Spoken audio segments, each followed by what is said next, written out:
La cinématique de rotation. Donc, avant de commencer la présentation, quelques notions qui vont vous aider à bien comprendre ce qui va être présenté ici. Donc, premièrement, en fait, c'est la seule notion importante, les équations de la cinématique à accélération constante. Donc, quand on est en translation, on avait des équations qui permettaient de relier, par exemple, la vitesse finale et la vitesse V0, donc l'équation de la vitesse.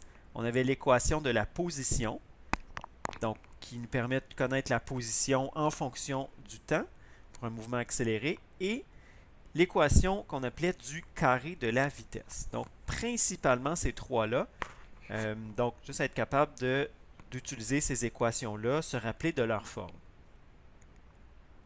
Objectif de cette présentation-là, ben, ce sera d'analyser la rotation d'un corps et la décrire avec les équations de la cinématique, mais cette fois de la cinématique de rotation. Qu'est-ce qu'on va voir dans la présentation? Donc d'abord, on va voir quelques définitions. Donc, définition de position et déplacement angulaire, définition de la vitesse angulaire, définition de l'accélération angulaire. On va voir comment mettre en relation ces variables-là dans les équations de la cinématique en rotation. Et on va voir un exemple. Commençons avec nos définitions. Donc, la position angulaire. Définition de la position angulaire. Donc, la position angulaire, c'est θ. Donc, θ, c'est le symbole ici. Décrit la position d'un objet ou d'un point de repère qui décrit une trajectoire circulaire. Les unités de ça. Ben, un angle, souvent, c'est mesuré en degrés. On peut aussi le mesurer en radians. Et on peut également mesurer la position angulaire en tours. Donc, que ce soit des tours complets ou des fractions de tours. Rappelons que, donc, il faut être capable de faire la conversion en toutes ces unités-là.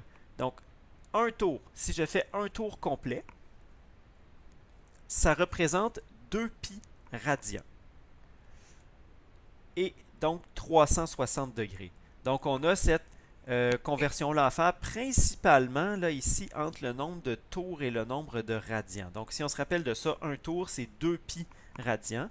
Donc, 2 pi, c'est environ 6,3 à peu près, là, environ 6,3 radians. Donc, ça correspond à un tour. Donc, un demi-tour, ce sera pi radian. Et donc, tout est proportionnel comme ça. Donc, un exemple de position angulaire. Donc, on suit la position d'une pale d'éolienne en particulier, qui est la pale grise, ici. Donc, on remarque qu'on mesure la position angulaire. Donc, c'est l'angle θ qui indique la position angulaire de la pale grise. Donc, ici, on sera à 0 degré. Lorsqu'on a tourné un petit peu, on va être à un angle qu'on peut appeler θ1. Et lorsqu'on a tourné un petit peu plus, on est à un angle qu'on a appelé θ2.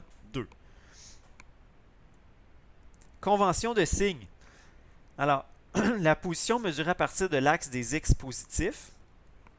Donc, l'axe des x positifs, il est ici. Et donc, si je m'en vais dans la direction anti-horaire, qui est celle-là ici, direction anti-horaire, opposée aux aiguilles d'une montre, on lui donnera un signe positif à cette position ou ce déplacement-là. Et si je m'en vais toujours par rapport à l'axe des x positifs dans la direction horaire, donc dans le sens des aiguilles d'une montre, à ce moment-là, on donnera un signe négatif à notre orientation. Maintenant, le déplacement. Ben, c'est une variation de la position angulaire. Donc, quand on avait le déplacement sur l'axe des x, ben, c'était la variation de la position x. Ben, ici, le déplacement angulaire, c'est la variation de la position angulaire.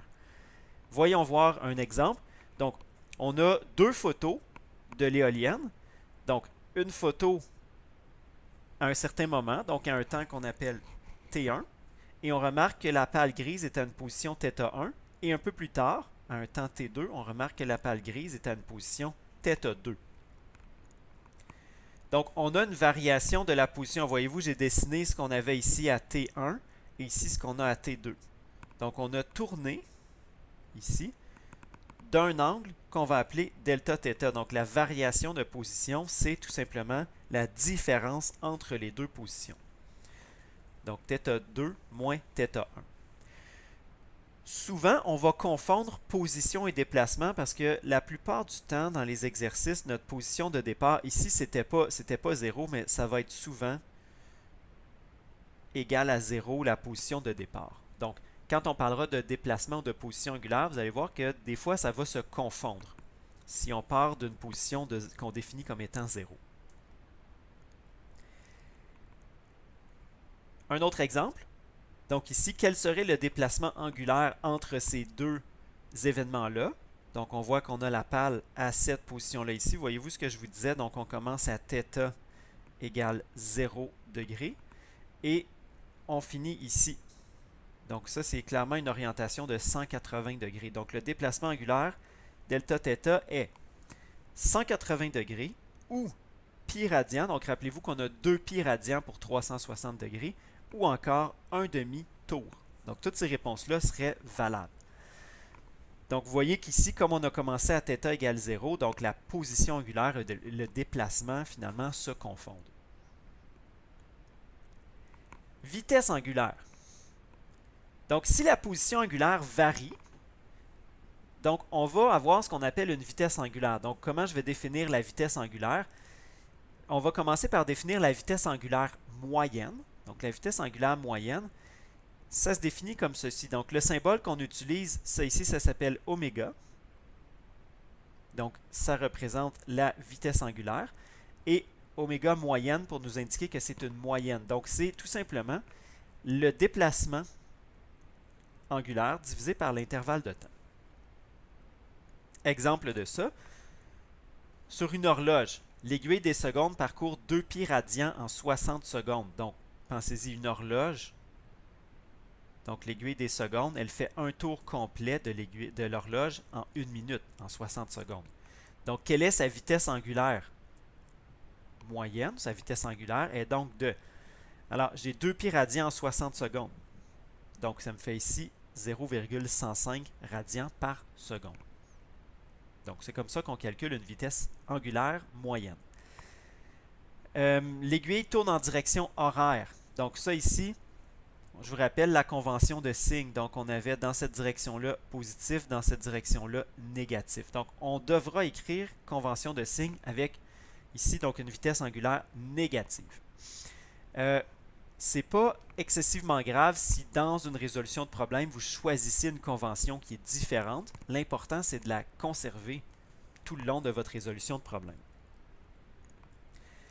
Si on parle de vitesse angulaire instantanée, je dis juste un tout petit mot là-dessus. On va l'identifier tout simplement comme étant oméga. Donc, on laisse tomber l'indice MOY pour moyenne qu'on avait. Donc, c'est la vitesse angulaire instantanée. Donc, quand on parle de vitesse angulaire, donc la vitesse angulaire d'un objet, souvent, ce à quoi on va faire référence, c'est la vitesse angulaire instantanée. Donc, si par exemple, dans un véhicule, vous avez un moteur et le compte tour vous dit qu'il tourne à 1000 RPM, donc 1000 révolutions par minute, on peut considérer que ça, c'est une valeur instantanée. Donc, c'est mesuré, donc l'aiguille de compte tour mesure 1000 à exactement le moment où vous regardez. Donc, plus tard, ça pourrait être 2000, ça pourrait être un peu moins, mais ça, c'est un exemple de valeur instantanée. L'accélération angulaire. Donc, si la vitesse angulaire varie, on a une accélération angulaire. Donc, l'accélération angulaire moyenne, c'est défini comment? Donc, c'est la variation de vitesse angulaire divisée par l'intervalle de temps. On va regarder encore une fois un petit exemple. Un disque tourne à 20 radians par seconde dans la direction antihoraire. Donc, le disque, il tourne dans la direction antihoraire, par là. 5 secondes plus tard, il tourne dans la direction horaire à 30 radians par seconde. Donc, oui, le module de la vitesse angulaire a changé, la direction a changé aussi. Donc, l'accélération angulaire, donc la variation de vitesse angulaire sur la variation de temps, ce sera calculé comme ceci. Donc, W moins W0 sur delta t, donc variation de vitesse angulaire. Donc, on a quoi? On avait la vitesse finale. C'était moins 30 radians par seconde. La vitesse initiale c'était 20, donc moins une valeur positive, hein, c'est moins plus 20, divisé par 5 secondes. Donc, moins 30, moins 20, moins 50 divisé par 5, ça me donne moins 10. Et les unités, ce sont des radians par seconde carrée. Et l'accélération angulaire instantanée, c'est tout simplement alpha. Donc, quand on va parler dans le cours d'accélération angulaire, ça voudra dire la même chose, que ce soit l'accélération angulaire moyenne ou instantanée. Donc, on va toujours considérer dans nos situations problèmes que l'accélération, elle est constante. Donc, accélération angulaire moyenne, accélération angulaire instantanée, ce sont tout simplement des valeurs qu'on va appeler accélération angulaire et qui voudront dire pour nous la même chose. Donc, un petit résumé de nos définitions. Alors, la position angulaire, c'est relié à ceci. Donc, ça ici, en fait, c'est plus le déplacement qu'on aurait ici. Je vais le barrer ici, le déplacement.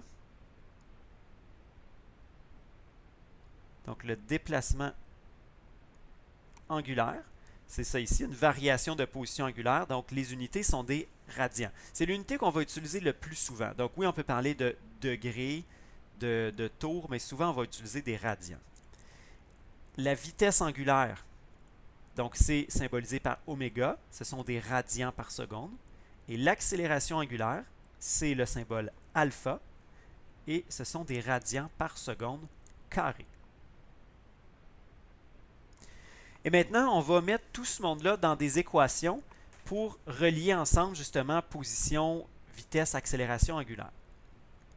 Un petit rappel, la notion d'événement. Donc, le terme événement identifie un moment important ou tout changement pendant un mouvement. Donc, on peut voir ça comme la situation initiale et la situation finale dans une analyse de mouvement. Donc, on va les numéroter à partir de 0. Donc, événement 0, 1, 2, 3 et ainsi de suite. Et pour décrire un événement, donc en interprétant le texte, on va préciser pour chaque événement si c'est connu. Donc, on doit préciser 3 choses pour chaque événement. Le temps auquel il se produit, la position angulaire de l'objet, ainsi que sa vitesse angulaire. Donc, le temps, la position, la vitesse sont des informations qu'on doit interpréter à partir de l'énoncé et les donner à chaque événement. Et on va préciser l'accélération angulaire de l'objet entre chaque événement. Donc, l'accélération, c'est sur un intervalle de temps. Donc, j'ai une valeur moyenne sur un intervalle de temps. Donc, c'est entre deux événements, on aura une accélération constante. Et pour le représenter dans un schéma conceptuel, je vais vous montrer un exemple, une façon de faire ça. Donc, si on a une roue au repos qui démarre et qui accélère à 2 radians par seconde carré pendant 10 secondes. Alors, il y a plusieurs informations qu'on peut aller extraire de cet énoncé-là. Nous, notre question, ensuite, elle maintient sa vitesse constante. Donc, on voudrait identifier les valeurs connues et inconnues. Donc, on a un premier événement lorsque la roue est au repos et démarre. Donc, cet événement-là, que je vais appeler E0, va se produire à t égale 0 secondes. Et la roue, elle est au repos, elle démarre. Donc, on va devoir préciser la position angulaire initiale. Donc, mettons 0 pour se simplifier la vie. Et la vitesse angulaire initiale, on nous dit que ça démarre à partir du repos. Donc, c'est pour ça que j'ai 0 ici. Donc, la position angulaire de départ, elle n'est pas précisée dans l'énoncé. Ça ne dit pas que ça part à 0. Alors, pour se simplifier la vie, on va mettre θ0 égale 0. On a une accélération angulaire, donc 2 radians par seconde carré, à partir de t égale 0 secondes jusqu'à l'événement 1 qui se produit à t égale 10 secondes. Donc à ce moment-là, si je regarde dans la question, on ne précise pas la position ni la vitesse de manière explicite. Donc ces valeurs-là, je pourrais considérer qu'elles sont des inconnues. Donc on pourrait me demander par exemple de les calculer. Donc justement, comment on va faire pour calculer ces valeurs-là? C'est là qu'on va utiliser nos équations de la cinématique. Donc nos inconnus, comment on va les calculer?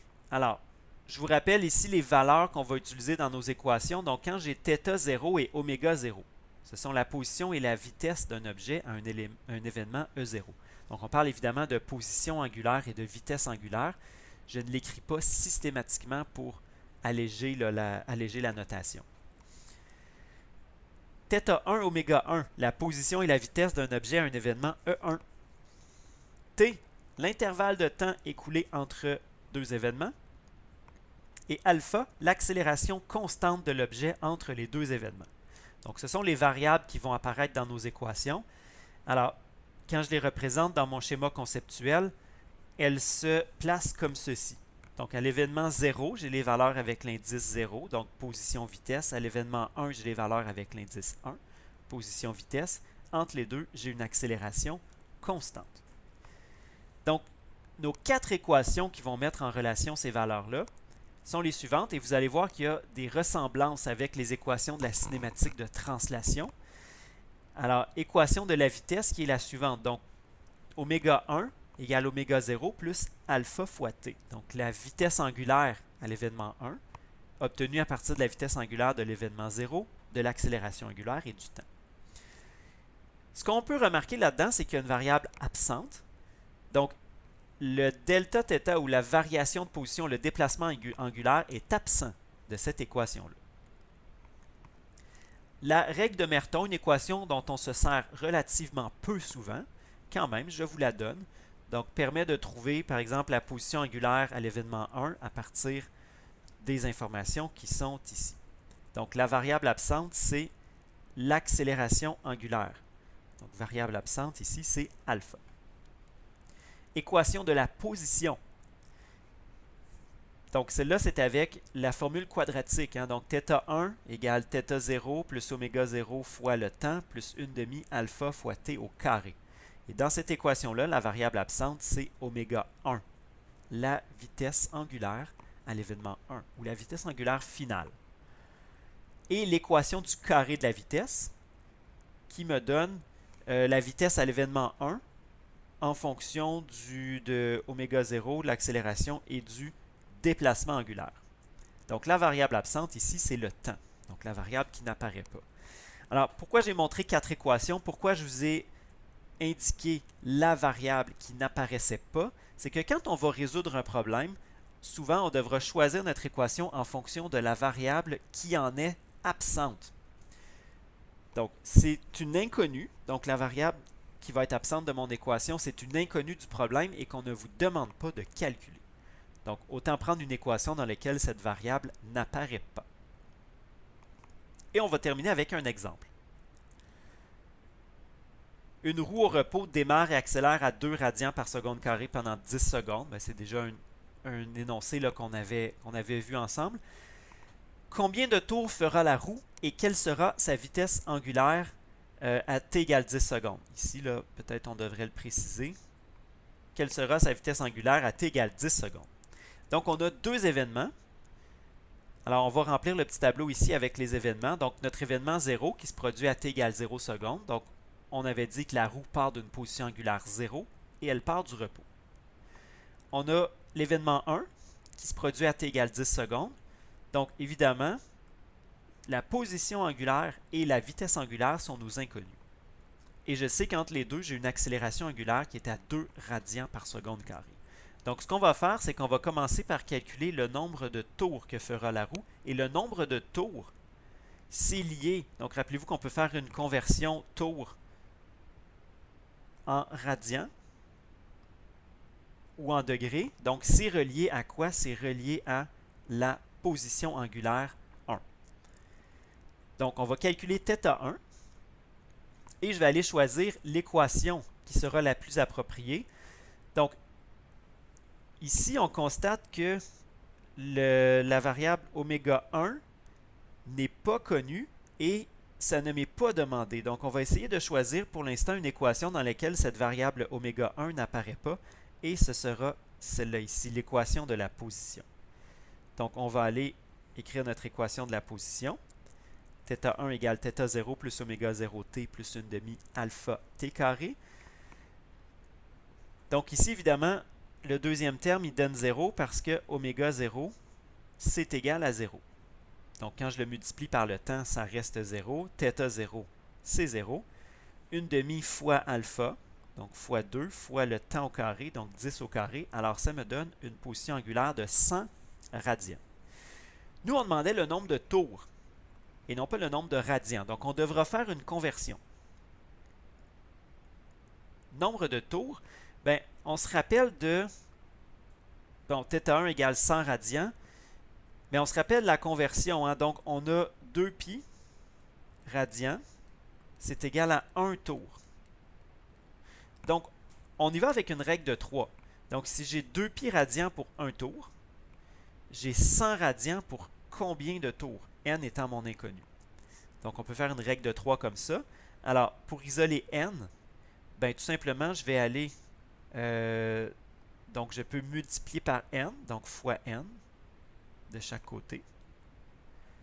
Donc, ici, je vais l'envoyer de l'autre côté. Et on va diviser par 2π de chaque côté.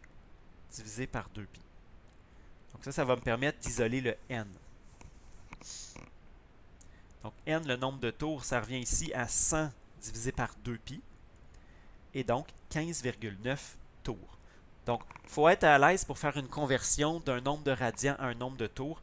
Et rappelez-vous toujours la règle de conversion qui est la suivante. Il nous restait à déterminer la vitesse angulaire. Donc, ça, c'est oméga 1. Et on va utiliser notre information qu'on avait trouvée précédemment, qui est la suivante, c'est que θ1 est égal à 100 radians. Donc, pour le calcul de oméga 1, ben là, j'ai pas mal le choix des équations. Évidemment, il faut que j'en prenne une dans laquelle oméga 1 apparaît. Donc, ça ne pourra pas être l'équation de la position encore, ce ne serait pas pertinent. Alors, on peut prendre tout simplement l'équation de la vitesse. Je dis que j'aurais pu prendre n'importe laquelle. Ce qui est intéressant en prenant l'équation de la vitesse, c'est que, voyez-vous, on n'utilise pas le θ1 qu'on a calculé. Donc, le 100 radians qui est là, c'est quand même une variable absente de mon équation. Donc, ce qui est intéressant, c'est que si jamais je me suis trompé avec mon calcul ici, si jamais lui n'est pas bon, ça n'aura pas d'impact sur mon deuxième calcul. Donc, on remplace par les valeurs. Donc, 0, alpha, c'est 2, t, c'est 10 secondes. Ça me donne 20 radians par seconde. Et donc, ça, c'est la vitesse angulaire de la roue après 10 secondes.